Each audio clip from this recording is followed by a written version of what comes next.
নমস্কার, একটি নতুন ব্লগে সবাইকে স্বাগত। আজকের এই ব্লগে একটি নতুন ফোন কেনার অভিজ্ঞতা আপনাদের সঙ্গে শেয়ার করব, আর ফোনটা প্রথমবার আনবক্সিংও করব। এই দেশে এসে প্রথমবার নতুন ফোন কিনলাম। এই দেশে ফোন কেনার অনেক রকমের ঝক্কি আছে। যেটা দেখেছি এখানে এখানে যেটা প্রচলিত মেথড, মানে প্রচলিত ওয়ে অফ ফোন কেনা যাকে বলে, সেটা হচ্ছে কন্ট্রাক্টে ফোন কেনা। এখানকার যারা কেরিয়ার কোম্পানিগুলো আছে, যারা কানেকশান দেয়, সেই ধরনের কোম্পানিগুলো বিভিন্ন ভালো ভালো ফোন এবং তাদের হাই এন্ড মডেলগুলোকে 2 বছরের কন্ট্রাক্টে বিক্রি করে। 2 বছরের জন্য আপনি কন্ট্রাক্টে সেই ফোনগুলো কিনবেন, যেমন ধরুন আইফোন বা স্যামসাং ও মটোরোলা, এদের যে হাই এন্ড ফোনগুলো আছে সেইগুলো আপনি 2 বছরের কন্ট্রাক্টে খুব সস্তায় একটা ইএমআই স্কিমে ইনস্টলমেন্টে প্রত্যেক মাসে একটা অ্যামাউন্ট অফ টাকা পেমেন্ট করে আপনি এটা কিনতে পারেন। সেই ধরনের প্রসেসই এই দেশে দেখছি খুব প্রচলিত। কিন্তু আমার যেটা সমস্যা হয়েছে, আমি তো এখানে কাজের সূত্রে এসেছি, কতদিন থাকবো তার কোনো নিশ্চয়তা নেই। সেই কনটেক্সটে এই 2 বছরের কন্ট্রাক্টে আমি ঠিক যেতে পারবো না, কারণ তার কি পেনাল্টি আছে, তারপরে কি ফর্মালিটিস আছে সেগুলো জানি না, সেগুলো ক্লিয়ার করে কেউ বলছেও না। তো সেই ক্ষেত্রে আমি খুব একটা কনফিডেন্ট ফিল করলাম না যে এরকম একটি কন্ট্রাকচুয়াল মোডে ফোনটা কিনতে যাব। তো সেই কারণে আমি যেটা করলাম, একটি আনলক ফোন কিনলাম। আনলক ফোন হচ্ছে এমন একটি ফোন যেখানে আপনার যে কোনো কেরিয়ারের সিমই ইনসার্ট করলে কাজ করবে। সেটা এই দেশের কোনো সিম হলেও হবে, আবার ইন্ডিয়ায় ফিরে গেলে ইন্ডিয়ার যে সমস্ত কোম্পানিগুলো আছে, যেমন এয়ারটেল, ভোডাফোন, তারপর জিও, এই ধরনের যে কোম্পানিগুলো ইন্ডিয়াতে আছে, সেগুলো যদি এই ফোনে ইনসার্ট করি সেগুলোও চলবে। সেরকমই ফোন আমার এখনও কারেন্টলি আছে। তো সেই জন্যই একটি নতুন ফোন আমি কিনলাম। তো আজকে সেটা প্রথম আনবক্সিং করব, আপনাদের সাথে শেয়ার করব। আর আপনারা যদি এই ফোনটা বা এই ধরনের ফোন কিনে থাকেন, তাহলে আপনাদের গাইডেন্স আমি চাইছি, যে আপনারা এই ফোনটা ইউজ করে কীরকম বুঝছেন, কী কী আপনাদের গাইডেন্স আছে, কী কী অভিজ্ঞতা কীরকম, সেই ফিডব্যাকগুলো দেবেন। তাহলে আমারও সুবিধা হবে, আমি সেভাবে ফোনটা ব্যবহার করতে পারবো। চলুন দেখি এই ফোনটা কীরকম হলো আর কীভাবে এটা আনবক্সিং করা যায়।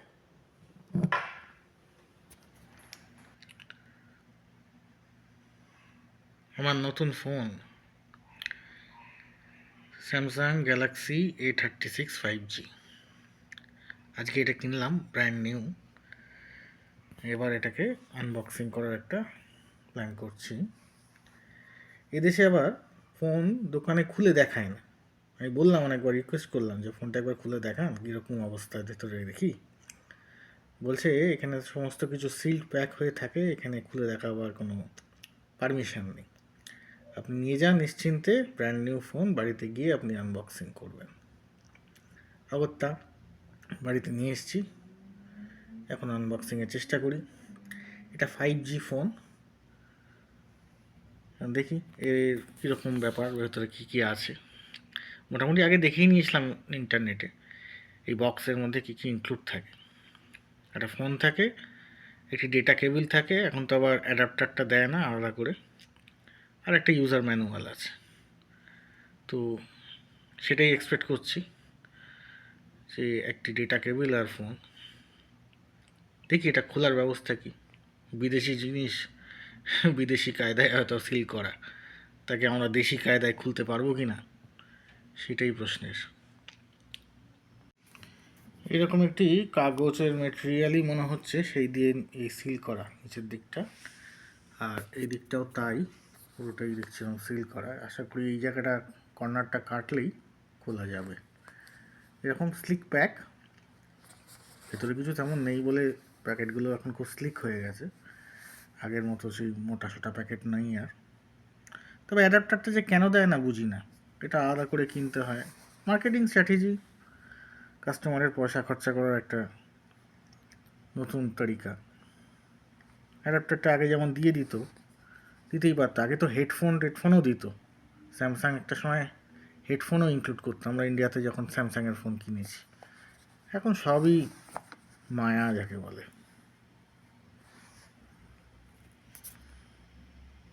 কাস্টমার স্যাটিসফ্যাকশানগুলো এরা একদম কেয়ার করে না। শুধু প্রোডাক্ট প্রাইসিং যতটা টাইট করা যায়, বিয়ার মিনিমাম প্রোডাক্ট। এই ফোনের ফার্স্ট লুক, এটা ব্যাক সাইড, গ্রে কালার, একদিকটাই ওপেন করে জাস্ট খুললাম, এবার এটাকে খুলে দেখব কীরকম।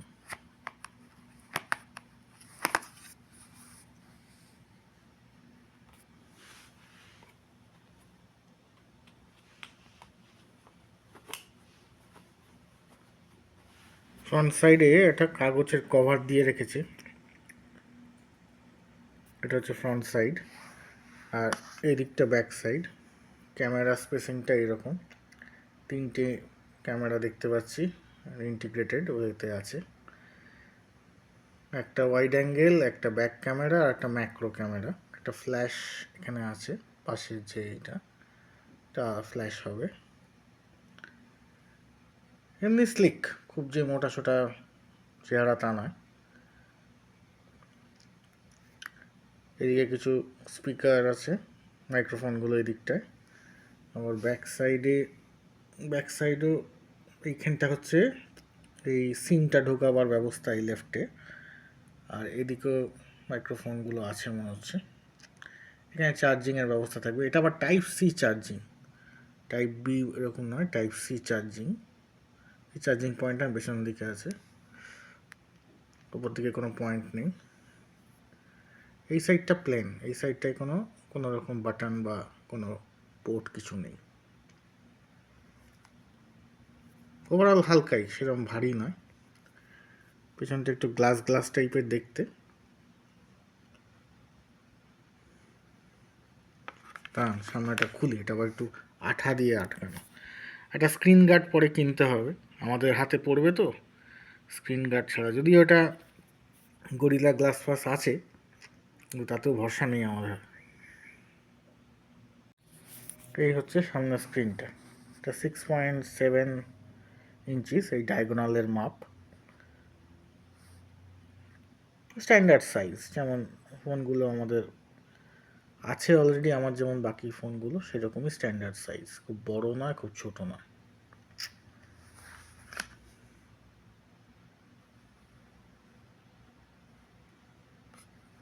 দেখি এটাকে অন ফোন করে দেখি।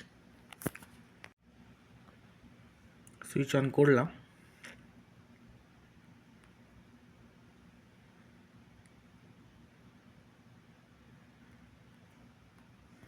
অ্যান্ড্রয়েড ফোন, অ্যান্ড্রয়েড 15 মনে হয় এখন যা ভার্সানের। দেখতে হবে, স্পেকগুলো আমার ঠিক খেয়াল নেই, দেখেছিলাম অনলাইনে কিছু, তবে অতটা খেয়াল করি না। সাধারণ ইউজের জন্য খুব একটা হাইফাই বা হাই এন্ড ফোন নয়, এবং আমারও রিকোয়ারমেন্ট হাই এন্ড কিছু না।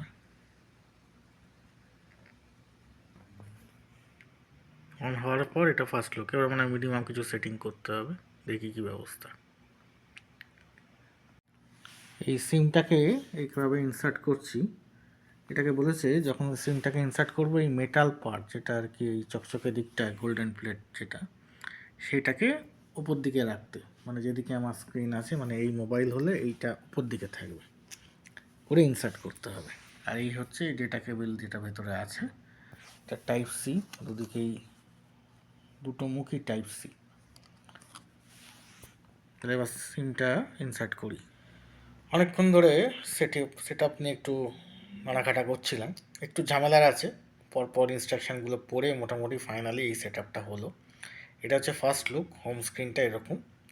এর লাইট মোড ডার্ক মোড দুরকম আছে, আমি লাইট মোড সিলেক্ট করেছি বলে এরকম একটা লুক অ্যান্ড ফিল এসছে।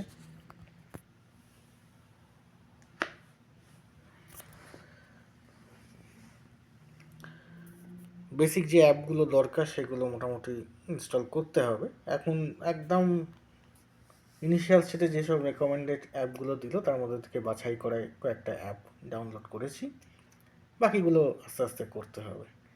সেটআপে অনেকগুলো পরপর স্টেপ আছে, সেইগুলো দেখে দেখে করতে হলো। গুগল অ্যাকাউন্টের সাথে কানেক্ট করে করলাম, যাতে সমস্ত আমার ফোন নাম্বারগুলো চলে আসে। তো আপাতত এবার এইটা কীরকম ইউজ করে এক্সপিরিয়েন্স করছি সেটা দেখতে হবে। আপাতত এটাকে কিছু চার্জ দিই, 45% হয়ে আছে, তো ফুল চার্জ দিই। আমি একটা চার্জার কিনেছি, চার্জার মানে এটার অ্যাডাপ্টারটা, এই হচ্ছে অ্যাডাপ্টার। এই অ্যাডাপ্টারটা দেয় না, এই শুধু এখন এই ডেটা কেবলটা দেয়, type C to type C. এই অ্যাডাপ্টারটা আলাদা করে কিনতে হলো, এটা কিনলাম। স্যামসাংয়েরই অ্যাডাপ্টার, এটা 25 ওয়াট বলছে এটার সাথে কম্প্যাটেবল। তো এটা দিয়ে চার্জ করে দেখি চার্জ হচ্ছে কি না, না হলে আবার সেই এক্সপিরিয়েন্সটা শেয়ার করব। আর কন্ট্যাক্ট করতে হবে সেভাবে দোকানে বা কিছু। এই চার্জারটা আনবক্সিং করার পর এরকম দেখতে, এখানে টাইপ সি পোর্টটা আছে, আর এই দেশে যে কানেকশনের যে প্লাগটার পয়েন্ট এরকম। এবার এটা দিয়ে কানেক্ট করে দেবো, চার্জ দেবো একটু, দেখি চার্জ ঠিকঠাক হয় কি। এই box 25 watt power adapter Samsung.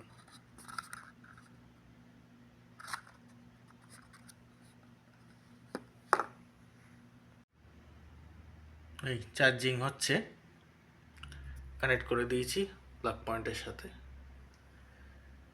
Charge হচ্ছে। আজকের এই আনবক্সিং ভিডিওটা এই অবধি, কেমন লাগলো জানাবেন। আর এই ফোনটা যদি আপনারাও কিনে থাকেন, স্যামসাং গ্যালাক্সি A36 5G, আপনাদের এক্সপিরিয়েন্স ইউজেজের পর সেটাও শেয়ার করবেন কাইন্ডলি, তাহলে আমিও শিখতে পারবো কী কী আর ইউজ করতে হবে এই ফোনটাতে। আজকের মতো টাটা।